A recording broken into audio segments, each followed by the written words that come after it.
Anyway, let's start with the excellence, okay? And we'll start with the New York Yankees. Yeah, you know what? It's fair. I'll give you that. It's fair. The Yankees are going to the World Series for the 41st time, trying to win their 28th world title, and they'll be playing the Dodgers, who defeated the Mets yesterday. And I think what it came down to is that the Yankees are a better team than the Guardians. And I'm sorry, Met fans, the Dodgers are a better team than the Mets. No, there's no apologies. I mean, the Mets had a wondrous run, a great season. Ponderous. And it wasn't ponderous, it was wondrous. Well, what's ponderous then? We'll talk off the air. I can't get too descriptive. Okay. But it is one of the most descriptive ways Michael's described something. I know, but I thought... it is unique. No one else has described. Well, what's the definition of the word? Plodding, ponderous, heavy. Heavy. Yeah. Got it. Okay, continue. The latter part is the only one that actually makes sense. Go ahead, Michael. But, I just think it's one of his great descriptions of the thing I can't say. Ken Rosenthal said yesterday him too? on Fox that the Dodgers actually, which I don't believe, and I think it's an insult to the Mets, that Dave Roberts gave away 2 games because he knew he couldn't win those games. I think that's ridiculous. But if in fact that was the case, let him try that against a team that can match them and is better with them in pitching, and their bullpen is just as effective. I think the Mets ran out of gas. I think Sean Manaea, who was so great all year and so great throughout the playoffs, just gave all that he could give. And once he couldn't get out of the third inning, Don, the Mets were cooked. They didn't have enough pitching to cover, and the Dodgers had all those relievers just keep rolling into the game. I didn't hear Rosenthal say that. Was he saying that he gave 2 games away? Like he knew he was going to lose those games, and he was okay with losing them. It set him up to win the 4 games that he had to win. So I thought that was a little much. Well, but so he's talking about not the 2 games the Mets won. He's saying the 2 games in which he had an opener. No, the 2 games the Mets won. But why? Flaherty started game. Yeah, but the way he relieved Flaherty or whatever, and the people that he brought in, he didn't bring in all of his 8 people at that time because he knew the game was over. But I guess. But when you say gave 2 games away, you gave it away because your starting pitcher, gave up 8 runs in the first 3 innings. I mean, so that's just smart baseball, Michael. When you're up 3 games to 1 and you're down 8-2 going to the 5th inning. Well, I mean, I'm not in a position to argue for Ken. I don't agree with what he said, but I'm thinking that Roberts didn't relieve Flaherty sooner because he just realized, I'm going to lose this game. I'm not going to take him out when he give up 4 runs. I'm going to let him give up 8 because I need my bullpen for the other games that we're going to win. That's probably what Kenny's saying. Yeah, but I just think that's smart. You lose the battle to win the war, but the Mets were the one that forced him into that decision by taking the early lead that he did, and the fact that they had a 3-1 series lead, allowed him to think a little differently. So I don't appreciate the wording from Rosenthal, and whatever. I can care less about him. I was just trying to figure. I really couldn't, Peter. I was just trying to figure out his logic, which I don't know even why I bothered. So the thing that's bothering me about the narrative surrounding the Mets right now, and even our good friend Jeff Passan had a really interesting column on ESPN.com, there's a beginning of great things for the Mets. Now, I agree that their organization is in good shape. They have the right guy running it. They have an owner that's willing to spend money. So that you could say that, they'll always be competitive. But to say, okay, they'll be back again next year, the Yankees thought that after 2009, and they haven't been back. It's not easy to get back. It's a lot of layers to get through. So this magical run was this year. And then every other year is a separate entity. So to say it's going to happen again, well, you hope it happens again. You hope they get the better players. You hope that they're going to go out and fill some of the holes that are there. But to say, this is just the beginning of a long run, well, let's see. The Yankees have spent a tremendous amount of money since 2009 without getting to the World Series. But they still have been on a run of being above 500, a run of routinely making the playoffs, a run of being able to at least get to the Final Four, in 2017, in last year in 2019. So that could be considered a run. The Yankees look at it as championship or bust. But I think what Jeff was saying is that this might have been or looked upon as a miracle run because we had 0 expectations going into the season. Well, get used to it. You're going to be in a position now where you should be able to routinely go to the playoffs. I don't know if this team is going to go back to the League Championship Series anytime soon or go back to the World Series anytime soon, but I take a look at this team, and I expect them to be a playoff team next year. I expect them to be a playoff team for the foreseeable future with some of the young players they have. The money that they have at their disposal to be able to replace them. I look at, Lindor's not going anywhere. We found Vientos can be a star, Michael. I know he strikes out a lot, but he had a tremendous postseason.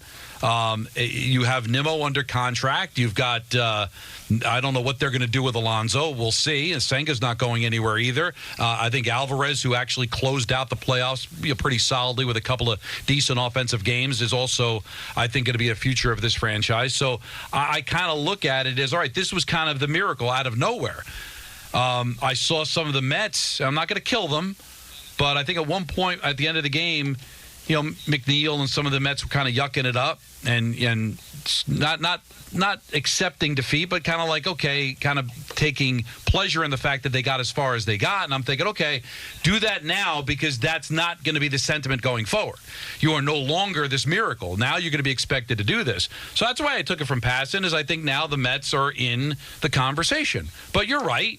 Just because you're in the conversation doesn't mean that you're going to automatically be there every single year that far.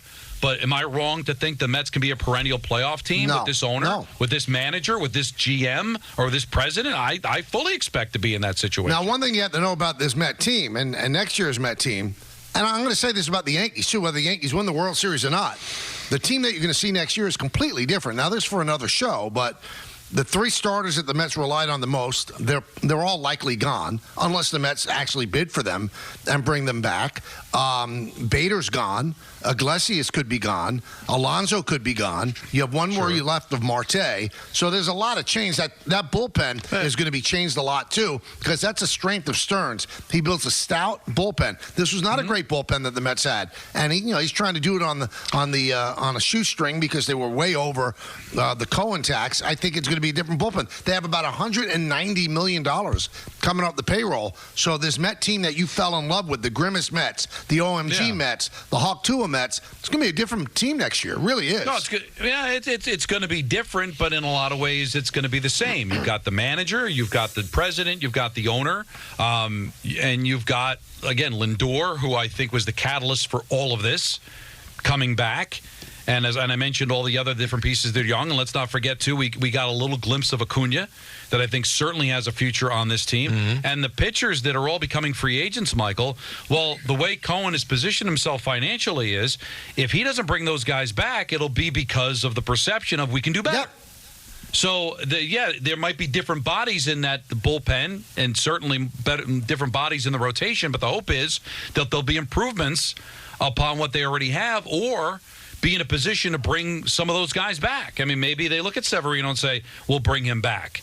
Maybe a Minaya, same thing. And Quintana, all these guys might end up being back here. And if not, it'll be because Stearns believes he can do better. Maybe they'll bring in Corbin Burns. Now, Luis Severino, according to SNY, said he was talking to Francisco Lindor about how the 2024 Mets reminded him of the 2017 Yankees.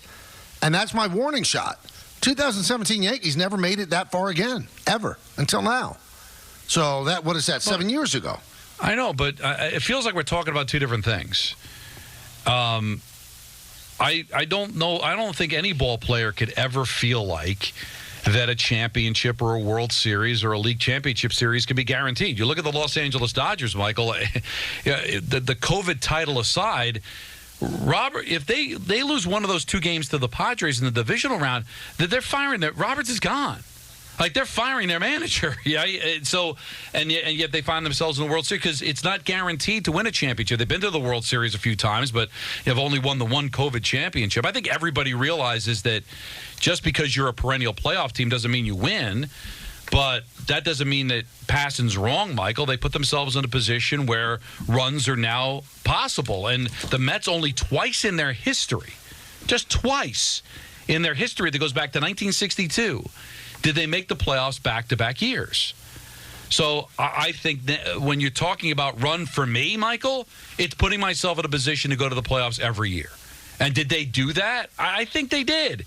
And you're right. There's a warning that, hey, just because you do that doesn't mean you're going to win a championship. But you're saying the warning. I think everybody realizes that warning, that nothing's guaranteed. No, but just give me a chance to go to the playoffs every year, and I'll take my chances. Well, can I just point out real quick? I know we're getting into the sort of the longer term, but how annoying the games that the Mets lost in the series were, though. How so? It was just really frustrating to watch. I mean, the both directions.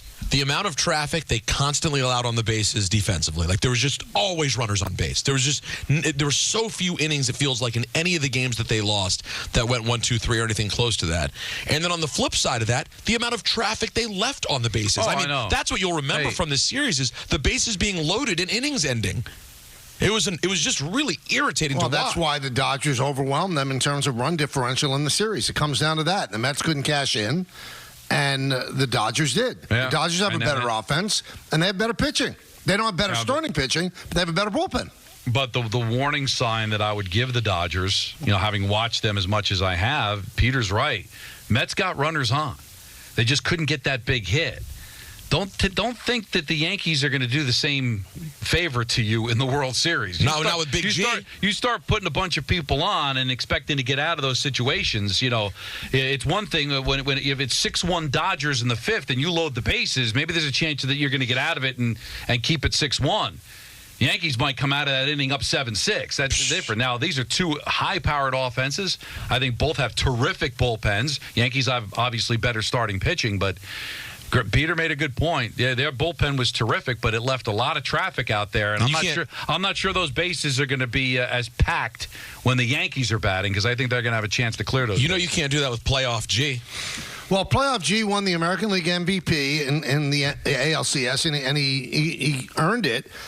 He had the 2-run home run off of Bibee, and I thought that Stephen Vogt did a great job all year. It might be the manager of the year in the American League. But his insistence on pitching to Stanton, it's just mind-boggling to me. And then to double down and triple down and quadruple down, I do it 100 times. Well, you'd lose 100 times. The guy's red hot. The guy hitting behind him in Game 5 was Jazz Chisholm. Couldn't get out of his own way the entire postseason so far. And you're electing with first and second base open and a 2-0 lead to pitch to Giancarlo Stanton because Bibee made him look silly on a couple of pitches. That's Stanton's way. He can look ridiculous on a couple of pitches, make an adjustment, or if you make a mistake. So what you're doing, if you're Bibee, or if you're Stephen Vogt, you're taking a chance that this guy is not going to make a mistake. Every pitcher makes a mistake. The hitters that can take advantage of that mistake are the great ones. He's a great October hitter. So that tied the game. And then in the 10th inning of a 2-2 game, one of the great at-bats you'll ever see, and that's not hyperbole. One of the great clutch at-bats that you will ever see was engendered by Juan Soto. I mean, it's unbelievable. If you watch that at-bat and how he was fouling off pitches that he couldn't hit, especially the changeup that was in on his hands, a late swing just to stay alive, waiting for a mistake, and he gets a fastball and he drives it out. Now, I think the guy's going to make a generational wealth, but his price probably went up with that swing if it could actually go up. And it sent the Yankees to the World Series. So the trade they made with San Diego, and I'm wondering if Richard from Manhattan has changed his tune now that the Padres got the better of the deal because of Michael King. And I love Michael King, and he had a great year. But you got Juan Soto for one reason, so that you didn't miss the playoffs again, that you didn't finish 82-80 again. And you know what? He delivered on that. He delivered on that. Yankees did everything better than the Guardians. They're better than the Guardians. Now, we'll probably make our picks later on in the week, but I will give you an early account. The Yankees just take pitches. So do the Dodgers. But the Yankees will not go out of the zone, and the Dodgers will have to come in with pitches. And the top of the Yankee order is as good as any order in baseball. The bottom of the order, not that great. They didn't really do that much in the series against the Guardians. It was the combination of Torres, Soto, sometimes Judge, and Stanton that carried the Yankees. If anybody gets hot in the bottom 5 of the order, then the Dodgers could be in trouble. The fact is that baseball got exactly what they wanted. They've got two of the biggest markets in the country, the two biggest, two of the best teams. I think right now you could say the Dodgers were the best team in the National League, Yankees best team in the American League. The records show that. And you get something that I'd have to think about it, Michael. When the last time this has ever happened in sports, never mind baseball, the two best players will be playing each other for the championship. And the two top home run hitters in baseball. Yeah, but these are the two best players. I mean, the Judge and Ohtani are the two best players in Major League Baseball. Soto obviously is going to get a few votes. There's no question. But these are the two best. And you normally don't get a chance to see that they're both in different leagues and they both are on teams that were equipped to go all the way to the championship. I mentioned this on my Game Misconduct podcast. This would be like, Peter, Ovechkin and Crosby in their prime playing for the Stanley Cup. We never got that because they were always in the same conference. What would be the basketball equivalent, guys? Bird and Magic. Bird, yeah, that's probably the last time he got it in the NBA. I mean, right? Because, all right, who was LeBron's rival? Would you want to say it was Curry? I guess we did get that. But there's no argument. These are the two best. No, and in the history, it's going to be incredible. The history of sports, this is the matchup that everybody craves, and it now ties the Lakers and the Celtics for the most times that has happened. So I think it's 12 times. Now, to tell you how time just flies, we think of Yankees-Dodgers as happening all the time, right? Yeah, not to Anthony. The last time it happened was 1981. That's right. There's not a player on either team that was alive in 1981. That's how long ago it's been. Right. Unless Rich Hill ended up on one of these teams, Michael, how many players are 43 years old? I mean, that's and we grew up with it. Peter's a little too young to remember. Anthony certainly is way too young, or Jacob or Tom. Is that it was routine, Michael, 77, 78, 81. And then if you are any kind of historian of Major League Baseball, you know how much the Brooklyn Dodgers and Yankees played each other almost every year. Between 1941 and 1981, in those 40 years, the Yankees and Dodgers played in the World Series 11 times. Just in that 40-year span. It was almost every 3 years they were playing each other, and it was pretty incredible. And to go, and you're right, Michael, it has kind of, how do you describe it, a familiarity to this meeting in the World Series to some. But there's a lot of people walking the earth that never seen it. Oh, but to me and Michael, there's something familiar about Dodgers-Yankees in the World Series. Is it crazy to think, though, that there's a chance here that this could potentially be a thing over the next few years, no? Well, we can see this again? I mean, the Dodgers are always going to be good. Like, you assume that the Mets are always going to be competitive and good. But the Dodgers have a chance every year, and the Yankees certainly build their team to have a chance every year, so we'll see. But these are two teams that, for all their money and all the expectations, have kind of been a disappointment during their runs. Now, the Dodgers have gone to the World Series a few times, and they did win that COVID title, but they were going to probably make a managerial change if they lost to the Padres in the divisional round, right, Michael? That was on the table. And we all know Boone maybe wouldn't have survived had they lost to the Royals in the first round. So as perennial as you're making it seem, Peter, these two teams have been on a collision course for a few years, and it's the first time they're getting a chance to meet each other. And, the Yankees haven't won since 2009. The Dodgers did win in 2020, but only won since 88. So, yeah, nothing's guaranteed. All the money and all the talent, it's still very difficult to get this far. Yankees in the 11 series that the Dodgers have played against the Yankees. Yankees won 8 of them. I think this could be a really, really good series, and it's got all the hallmarks of something that will probably get some ratings. Oh, for some. Well, ratings. I mean, we don't know anymore. We don't. I mean, the only sport that's ratings proof is football. No, I know, Michael. I know. This is going to be the most talked about and engaged World Series in a very long time. Well, they've obviously. I mean, I guess the wait is why, Michael. I mean, Friday just seems like a little bit of a wait. I know there could have been a game well, today. Because if the Yankees had lost on, what was it, Saturday? Yeah. If the Yankees had lost on Saturday, they'd be playing tonight and Tuesday. So game 6 and 7 in the American League would be 6 and 7. No, Monday. That's why. But when Saturday ended and you knew the Yankees were in, you could have pivoted and said, okay. Well, they would have. If both series ended in 5 games, they would have started it earlier. But once the Mets won Game 5, they could not pivot anymore. Yeah, I guess. And also, they don't want to play on a Sunday, which is so weird because people don't realize the history. But they'll play on a Monday. Thursday night football, right, was created because of the World Series. ESPN would have the Sunday night game. There would always be a Sunday night World Series. They'd move the Sunday game, and they'd play it on Thursday because they didn't want to go up against the World Series. Now you're kind of formulating the World Series. There's no way around it, Michael. I mean, you avoid Thursday, you avoid Sunday. There was no way to avoid all three of them, right? So I guess, let's just let's go up against Monday Night Football rather than go up against Sunday Night Football. But either way, the numbers should be terrific. The numbers were really good during the entire playoffs. I think they would have been even better if Fox didn't try to use Major League Baseball to promote FS1. Made no sense. I guess that's all the reason why, right, Michael? They wanted to promote FS1. They were putting on a game that got 8 million viewers so that the Masked Singer can get 2 million on Fox proper. Well, what they wanted is the people to know that, FS1 has those shows on in the morning and the afternoon, and they kept relentlessly promoting them, and that's the reason. I know. You know what? The one thing, though, and I don't know what Major League Baseball could do, it's kind of a thing where, Rob Manfred has to go, dude, this deserves to be on Fox. But... Right, and also too, and I know I'm going to whine, but it's the first time I'm feeling it with Marco. When I first saw the 8:08 start yesterday for the Mets, I'm like, I'm not even thinking about FS1. I'm thinking, well, they can't put it on Fox because of the NFL window. They got to wait for those 425s to be done.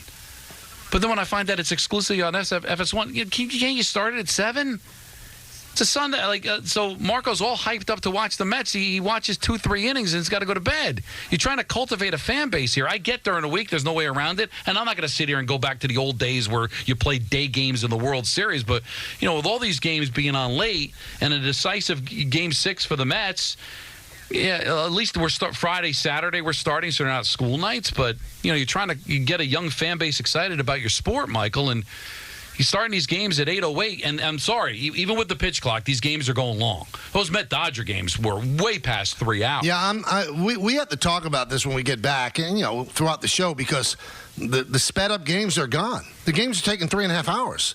The average game is like 240 during the regular season. I understand you add commercial time between every half inning now, probably about 30 seconds, but that's 9 minutes. No, it's all that's 9 minutes. And all that. But it's just ridiculous how long the games are taking. And again, it's much better than when I was younger, Peter, because when Marco gets up, I tell him the Mets lost, and I'm able to hand him my phone, and he watches the highlights. That was something I didn't have that luxury as a kid. I don't even think I was allowed to touch a phone when I was 6, never mind getting highlights off the phone. So at least they got that benefit. But I feel bad. I got to tell my son that his team's out. But he pivots, Michael. What's his bedtime? 9. I can push it maybe to 9:30. What if it had been like the Mets in Game 7? They got school the next day. These kids are a disaster. Michael will tell you. Yeah, but you know what? We can't get Charlie to sleep before the end of the game, so his whole school day is shot. So yeah, and Marco's only 6. He's probably not going to be able to stay up physically that late anyway. Right. At some point, it's falling apart. But because he's 6, and I'm giving the line of demarcation 8 or 9. I haven't decided. Well, you know what we're doing. He's all in on the Yankees too. In order for Charlie to stay up, we are giving him 3-4 cans of Red Bull. So that, by the way, that is the way. Yeah, I mean, if you're going to be a good parent, you have to be a good parent all the way. No, that's right. I mean, and not old enough yet for cocaine. You get him started with the and drink. cocaine's so darn expensive. That's right. So you start with the drinks and you work your way up.